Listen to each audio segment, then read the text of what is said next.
so we're continuing our conversation on the idea of being overburdened. So, I want you to imagine for me that you're living in the year 1960 and that you are a futurist. So you're somebody whose job is to predict the future and talk about the future. Turn to your neighbor and I want you to answer this question like you were living in the 60s. What do you think you would have predicted the greatest problem of humanity and civilization would be today if you were predicting that in 1960? So, turn to your neighbor and answer that question.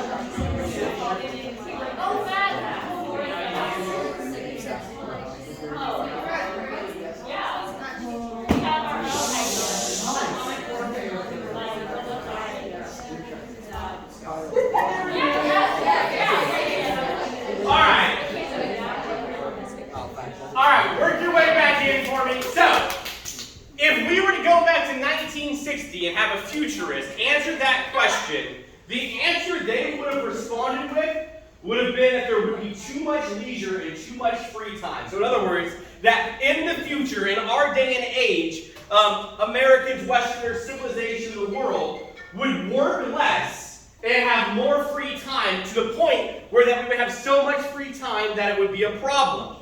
They thought that by 1985, the average American would only work 22 hours a week or 27 weeks a year.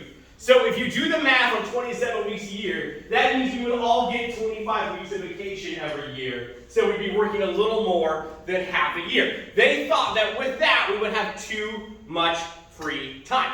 If you think all the way back to the ancient days of your mom and dad, potentially if they were born in 1979 or earlier, the average American works 4 more weeks per year than they did in 1979. So, in the span of about 40 years, we have worked more and more and more to the point of 4 more weeks per year than we did in 1979. The futurists were totally wrong. We don't have too much free time. Now, if anything, we have not enough free time. It used to be the case that the idea was that the more free time you had, the wealthier you were. So the rich and the elite of the day had all kinds of free time to the point where they would spend their time on yachts and at country clubs, playing tennis in the middle of the day, having fancy lunches, and that was what the idea of being wealthy was. Now, if anything, the more wealth you have, the busier you are, and the more activities you have, and the longer you actually work. Advertisers even know this because now, if you turn on the TV, they're trying to advertise to you for all the stuff you can buy in your busy life, like this fancy Maserati or a Rolex. Rather, back in the day, they used to advertise for the idea of you could just sit on a beach in the south of France and enjoy your free time and enjoy your money, rather than accumulating stuff.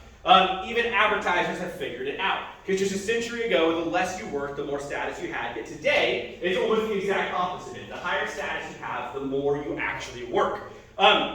I mean, if we think back to it too, everything used to be closed on Sunday. You probably don't remember that. I don't even remember that. One of the businesses that still operates that way is the one and only Chick-fil-A that is closed on Sunday. And so whenever you want that amazing chicken, you can't get it on Sunday, yet sometimes you crave it the most on Sunday because Chick-fil-A is closed.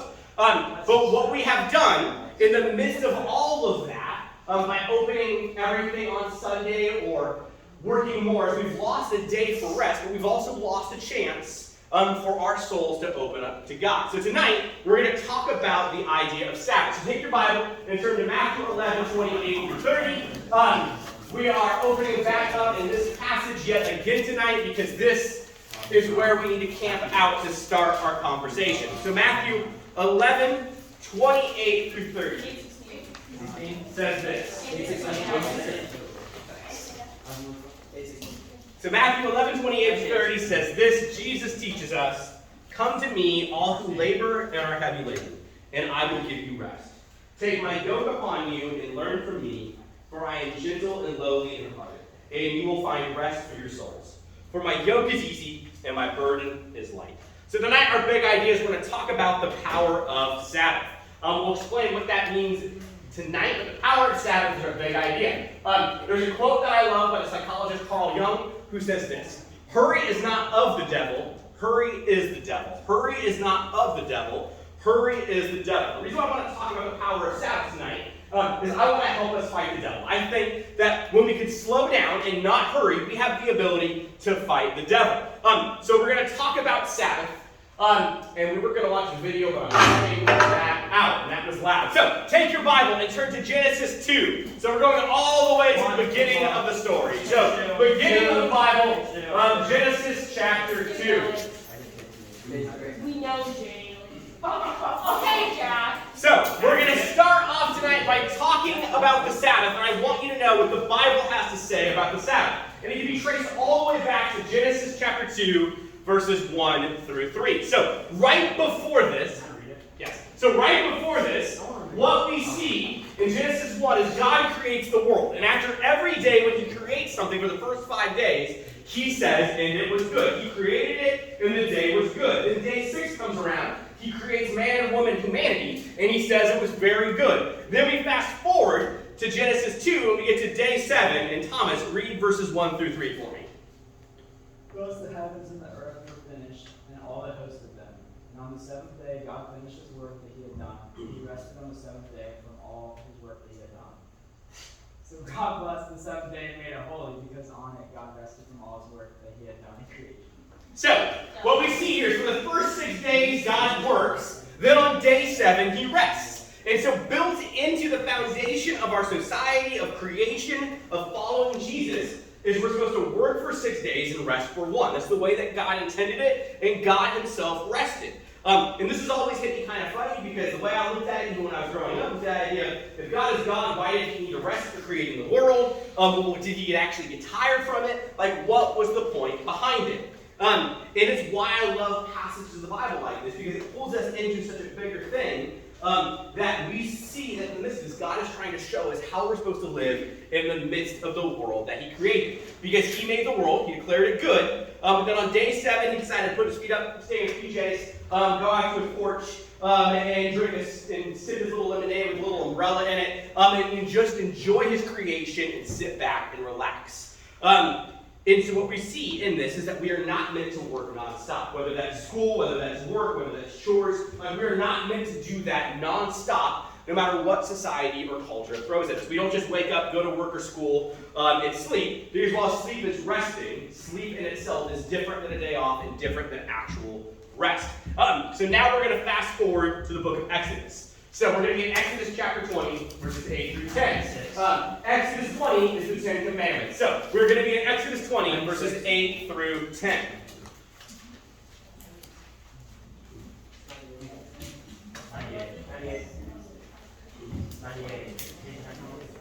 If you hit Deuteronomy, you've gone too far. So Exodus 20, verses 8 through 10. So Exodus 20 tells us this. Remember the Sabbath day to keep it holy. 6 days you shall labor and do all your work, for the 7th day is the Sabbath of the Lord your God. On it you shall not do any work, you or your son or your daughter, your male servant or your female servant, or your livestock, or the sojourner who is within your gates. For in 6 days the Lord made heaven and earth, and the sea, and all that is in them, and rested on the 7th day. Therefore the Lord blessed the Sabbath and made it holy. If you know anything about the 10 Commandments, what's fascinating in the first 9 commandments, or not just in the first 9, but in 9 of the commandments, is that God is telling us not to do something. So, thou shalt not murder, thou shalt not swear, thou shalt not lie, thou shalt not covet. But in this commandment, it's an action we're supposed to do. We're supposed to remember the Sabbath and keep it holy. God wants us to actually do something. Honor it, remember it, like we need to do it, we need to take part in it. We actually need this commandment. It's not just something we're not supposed to do, but something we're supposed to do. God rested, and so he did this commandment is telling us, so should we. If God rested, so should we. We should rest like God. So now we're going to fast forward to the New Testament. So turn your Bible to Mark chapter 2. Mark chapter 2.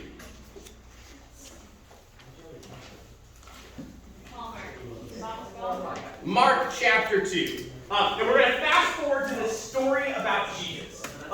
And whenever I can, I want to share with the stories about Jesus, because I think talking about the stories of Jesus and the teachings of Jesus are absolutely fundamental and so important. And Jesus right here is going to have an encounter in a teaching about the Sabbath. He's going to encounter the religious leaders of his day called the Pharisees. And the Pharisees are going to get mad at him because these Pharisees absolutely love the Sabbath.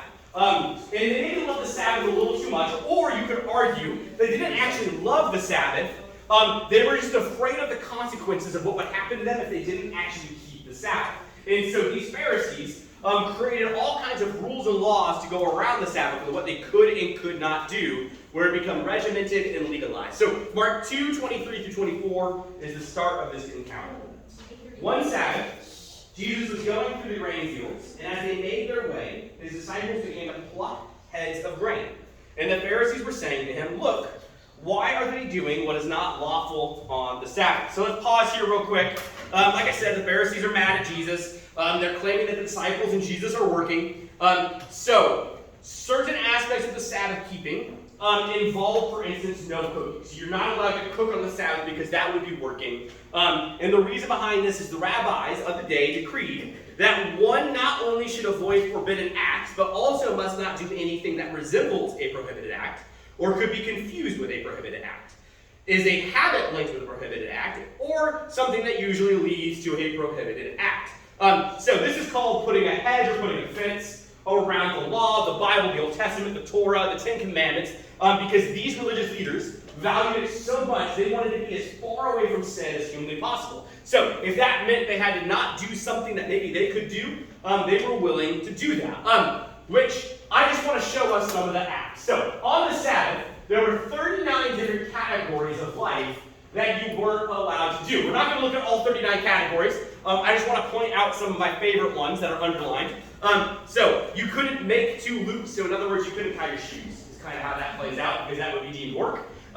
You also couldn't untie anything, because that would be work. You couldn't write 2 or more letters or erase 2 or more letters, because that would be deemed work. And so what that translated to back in the first century, in order to make a purchase or buy something, you had to write something out. So they took it to the extreme that they said that you couldn't actually buy anything on the Sabbath because that would involve writing or erasing 2 or more letters. My personal favorite, they can't extinguish a fire on the Sabbath. Now, all of this in context also means they did agree that if there was a life-threatening situation, then any of these were able to be broken. But if it wasn't a life-threatening situation, then you couldn't do anything. So some modern-day examples of this would be the idea that you couldn't climb a tree.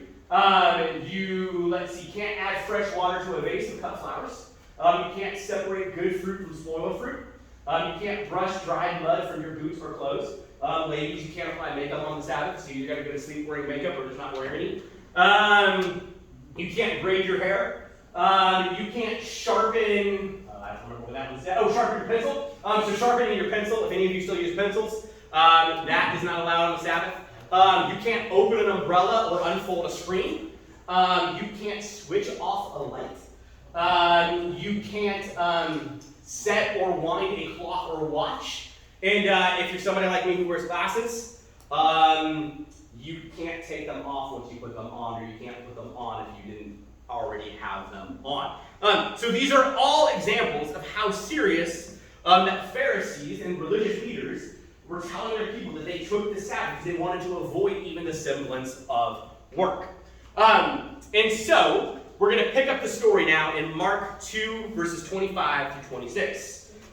So, the Pharisees are attacking Jesus and getting mad at him because in their eyes, Jesus and his disciples are working by picking grain to eat. And so Jesus responds in verse 25. "Have you never read what David did when he was in need and was hungry, he and those who were with him, how he entered the house of God, the temple, in the time of Abiathar, the high priest, and ate the bread of the presence, which is not lawful for any but the priest to eat, and also gave it to those who were with him." So, this is a story found in 1 Samuel 21. If you want to read it, we're not going to read this story, but pretty much David and his men are getting chased by Saul, because Saul, the king of Israel at the time, wants to kill David, and so they're starving and hungry, so they break into the temple, and there's this special bread, kind of picture like communion bread, that you're technically not supposed to eat. They were starving and hungry, and so they took the bread to eat, and certain people were getting mad, but David did it to save his life and his men's life, because they were starving to death, and they pretty much said, okay, that was okay, because you would die. So Jesus is quoting that story to the Pharisees about the Sabbath. We pick up the story now in verse 27. Jesus said to them, the Sabbath was made for man, not man for the Sabbath. So the Son of Man is Lord even of the Sabbath. And this is the key phrase here, and the key point of the story. So Jesus is saying that Sabbath was made for man. This thing that these religious leaders have so structured and regimented and legalized and are trying to control is meant to help us, is meant for our good, and we're not meant to control the Sabbath. Jesus is saying in the situation that I can see why you're mad at me, but hey, I'm God, I'm Lord, I'm King, it's okay, just trust me on this. Like you don't understand how you've kind of broken your own hope, and that you've been afraid of breaking the Sabbath, and what you've done now is you've completely missed the point. So in a way, you're not even keeping the Sabbath holy anymore, you're just literally trying to observe it because you're afraid of not doing it. When I grew up in church and I was your age, I was taught that keeping the Sabbath meant going to church on Sunday morning. And that once you did that hour and a half, you were good to go. You had kept the Sabbath, because Sunday was the Sabbath, and you went to church, you did your thing, and that was because pretty much Sabbath doesn't apply to us Christians anymore here in the 21st century, because in this passage that we just read in Mark, Jesus dismisses it. But technically, Jesus doesn't dismiss it. What he does is he kind of changes it. And Jesus doesn't say, no, you don't need to follow the Sabbath. You don't need to keep the Sabbath. It doesn't matter anymore. He doesn't say there's only 9 commandments now. What he's saying is remember the heart of it. Remember the point that Sabbath was made for you, to help you flourish and help you live life. That deep down, Sabbath is meant to lead to a deep sense of joy and celebration. See, we work from rest, not to get rest. So we do life from our rest, not in order to finally have a chance to take a break. And so the Sabbath is meant to keep us grounded, rested, and filled in a way to resist the cultural patterns of overwork and the temptation to overwork of our day that we find ourselves. Deep down, Sabbath is designed and meant to help us with a disordered heart and a hurried schedule. It's meant to help slow us down and build rhythm into our life to help us follow Jesus. But it's not just that. It's a day to celebrate. It's a day to delight in God and in His creation. Because like I said, when I was in church growing up, I thought all I had to do was go to church and the life was good. And I remember with my parents and family, we would go to church, then we'd start doing chores, we'd run errands, who knows, whatever else it was, but we just wouldn't work at a job where we got paid. But while going to church on the Sabbath and worshiping on the Sabbath is important, it's so much more than that. We do need to do things where we worship and find rest. But it's about doing stuff that fills up our soul and connects us with God. And so this can be a church service, but it's far more than a church service. So what are the activities that you have where you find rest and how you worship? So how do you rest and how do you worship? This looks differently for everyone. For me, I love to get outside, enjoy good food, hang out with my wife, watch sports, play sports, read, and have intentional time with Jesus. And that can involve a church service, but it doesn't have to. I'm a pastor, so I work on Sundays. So when I take a Sabbath and I practice Sabbath, it doesn't involve going to church for me because my schedule does not line up with that. I am working on Sundays. So I have to be intentional to find ways to connect with Jesus outside of church services. And I say all this because I want to show you, if you are a Jew, or if you have any friends that are a Jew, while there's certain aspects of it they can take way too far, like not being able to take and turn on a light switch, the way they practice Sabbath in the 21st century is profoundly beautiful. So, they call it Shabbat, and this is what they do. So maybe you're Jewish and wondering how to get started doing this Shabbat thing. Or maybe you're not Jewish and you want to better appreciate what your friend is up to or why your coworker leaves early on Fridays. Let's look at 2 things. Why people do Shabbat and how. Okay, so why? It's the single most important building block of living a Jewish life to pretty much everyone. The Torah explains in chapter 1 that God created the world in 6 days, and on the 7th day ceased from creating. So to mark that and appreciate creation, Jews cease creating things as well. We live life in the realm of space, going places, making things, buying and fixing stuff. We have to focus on the physical world on a day-to-day basis, and sure, we can do it mindfully. But Shabbat is a maneuver into the world of time. Letting go of making and buying and fixing is entering what Rabbi Abraham Joshua Heschel famously called a palace in time. It's hard to set aside the phone, the emails, the cleaning, the errands, but that's the whole point, to set aside the time for something holy. It not only connects you to God, but also to yourself and the whole of the Jewish people. It creates a rhythm to life with the seventh note of rest time. Now, to the how. People talk about Shabbat being a day of not working or a day of rest. Jewish tradition actually defines 39 categories of creating-ish work, planting, building, hoisting stuff around, that you're supposed to refrain from on Shabbat. And traditionally observant Jews extrapolate from that to mean no emails, no errands, no driving, cooking, or using technology. It's more than what's not done. Making Shabbat, or as you might hear it said, keeping Shabbos, means making sacred time. People bring in Shabbat by lighting candles at sundown and go from a dinner with challah and wine and singing to a morning maybe spent at services hearing about the Torah portion, to a big lunch with friends or a picnic in the park. There are naps, strolls around the neighborhood, books, text study, games, lots of low-key pastimes. It ends at nightfall on Saturday with a candle putting out ritual called Havdalah. There are tons of ways to celebrate Shabbat. And if you want to know more specific stuff, challah, candles, or songs, or how to say some of the blessings, we have plenty of resources for you. Heschel said that things do not lend significance to a moment. It is the moment that lends significance to things. Taking a day to live this way can bring a sense of wholeness, or in Hebrew, shalom. So let's end with a wish for Shabbat Shalom. So, the whole idea behind this is they practice it from Sunset Friday to Sunset Saturday. And it is a celebration every week that they do. They light candles, they say a blessing, they have 3 great meals, and it offers a time to rest from work, spend time with family, and contemplate the spiritual aspects of life. And while Jesus kind of went to battle on the stuff that was said that you shouldn't do on the Sabbath, what I love about the Sabbath is it's about what we should do, not what we shouldn't do. So it's the idea that when we take a Sabbath, we shouldn't do things that drain us, but do things that fill us up and give us life. So like we talked about, it's the idea of going to church, reading, praying, discussing spiritual things, hanging with friends and family, eating, sleeping, doing what fills your soul and gives you life. And the reason why I talk about Sabbath in the midst of being overburdened and everything that we're carrying and the speed of life that we have is that I think that Sabbath is a way that we can fight the cultural battle and learn to slow down and carry less. And in a way, we can live out this beautiful way of following Jesus. It will help people pull into conversation and relationship with Jesus.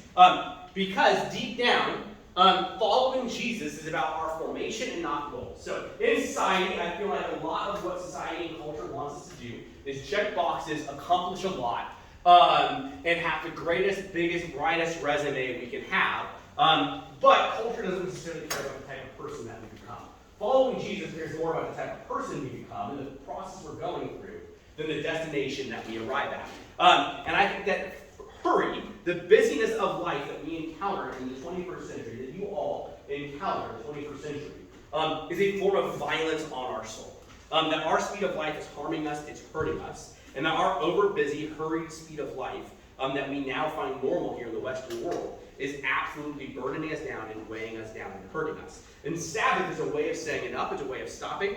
In a way, if your parents have a golf cart and has a governor on it that keeps you from going too fast, Sabbath is a way to put a governor on your life to keep you from going too fast and running too fast without burning out, like we talked about in week 1. Because Jesus values being and becoming rather than what we accomplish and what we do. And if we think back to the opening of the Futurists, our futurist friends in the 60s got it completely wrong. They thought we had too much free time, but in reality, we don't have enough. And I think free time and leisure, and the idea of play and fun and hobbies, is something that too often, especially the older you get, is something that we hope we get to do when we have a spare moment and we have a chance, rather than actually being able to have the time. That free time and leisure is something we do in our dreams when we're sleeping because we imagine all the fun things we want to do, but we can't actually do because we've been up all night studying and working. And Sabbath is the response to that culture and that burning desire and that desire to burn the candle at both ends, because it's not about goals. The day is simply about formation, connecting with God, connecting with ourselves. And I think it's deeply formational. And I am still figuring this out. It is a practice that I'm trying to get better at. Life is busy, schedule is hard. Ellie and I have different schedules. And so finding a time where the two of us can practice this together and consistently is hard. But I know that Sabbath is the guardrail on my life to keep me from burning out, keep me here for a long time, keep me healthy, keep the stress away, and help me follow Jesus and connect with Jesus throughout the rest of my life. There's a verse in Exodus that I want us to go to. You don't need to go there, because it's on the screen. And Moses, at this point in his life, was charged with leading the people of Israel through the wilderness to the promised land. And Moses is fighting it because he doesn't want to do it. And he tells God, okay, I'll do it on one condition. I will only do it if you go with me, and I know you are going with me. So God responds to Moses, and he says, my presence will go with you, and I will give you rest. My presence will go with you, and I will give you rest. As I think about Sabbath, like that's the life I want to live. I want to live the life where God's presence is with me, and I am sitting in the rest of Jesus, the rest of God, and don't have to worry about all I have to do, but can rather focus on Jesus and God. And so like I challenged you in the first week, like to walk through this conversation, the burden of life and everything you're carrying. In order to follow Jesus, there might be something you need to quit, whether it's a job, extracurricular activity. You might need to stop worrying about your grades too much, or a tutor, or a study group, or what school you're going to fully get into, because we're just getting busier. The life you live when you get older, slowing down doesn't magically happen when you get older. Life is just busy. When you have bills to pay, it gets more complex. There's more stress to worry about. That you have to figure out how to prioritize this stuff right here, right now. And there's a story I want to end with because I think it's fascinating. So, Seventh-day Adventists are a particular branch of churches, of people who follow Jesus and love Jesus. Seventh-day Adventists are people who foundationally, the way they set themselves apart as a group of Christians is they still honor very deeply this idea and practice of Sabbath. So their church services literally meet on Saturday morning. That way they can follow the Jewish thinking that Sabbath is from sundown Friday to sundown Saturday. And they meet on Saturdays. And if you are a Seventh-day Adventist, it means that you must practice from sundown Friday to sundown Saturday and not work or anything that consists of it. It has been studied that on average, people who are proclaimed and following practicing Seventh-day Adventists live 10 years longer than the average American. And if you do the math on what that means, to live 10 years longer than the average American, if you Sabbath every 7 days, that adds up to 10 years. And so by them practicing Sabbath every 7 days and slowing down their life, studies have shown that Seventh-day Adventists add 10 years to their life, literally. They live 10 years longer than the average American. So as we end tonight, I want you to close your eyes, and I'm going to read this and pray this over us as we close tonight. Sabbath is hard, it's complex, and I know that at this day and age, especially as you're working and going to school and having extracurricular activities, getting one entire 24-hour period to do nothing can be really, really hard. So next week we're going to talk about practice that you can start to integrate into your life that you can do whether you have 30 minutes or you have 24 hours. So next week we're going to talk about that, but I wanted to set the bar high first because this is something we need to grow into and walk into, and the more we do it, the easier it gets. I'm going to read this over us. Close your eyes. I will read this and pray this over us. Are you tired, worn out, burned out on religion? Come to me. Get away with me, and you'll recover your life. I'll show you how to take a real rest. Walk with me and work with me. Watch how I do it. Learn the unforced rhythms of grace. I won't lay anything heavy or ill-fitting on you. Keep company with me, and you'll learn to live freely and lightly. Jesus, I just pray for these students and everything they're walking in, and the busy lives and culture that culture tells them they need to have, and the teachers and parents need to tell them that they need to have. I just pray that you help them to figure out what matters most in their life. Help them to keep you at the center and prioritize. Give them rest from everything they're carrying, especially as finals. And if your testing comes faster and faster. Give these students rest tonight and this week. And just help them to know that they can pause and take time away from work and studying and everything else it is that's in their life that's demanding their attention, that you are with them, that you will give them rest. And you pray. Amen. All right, guys.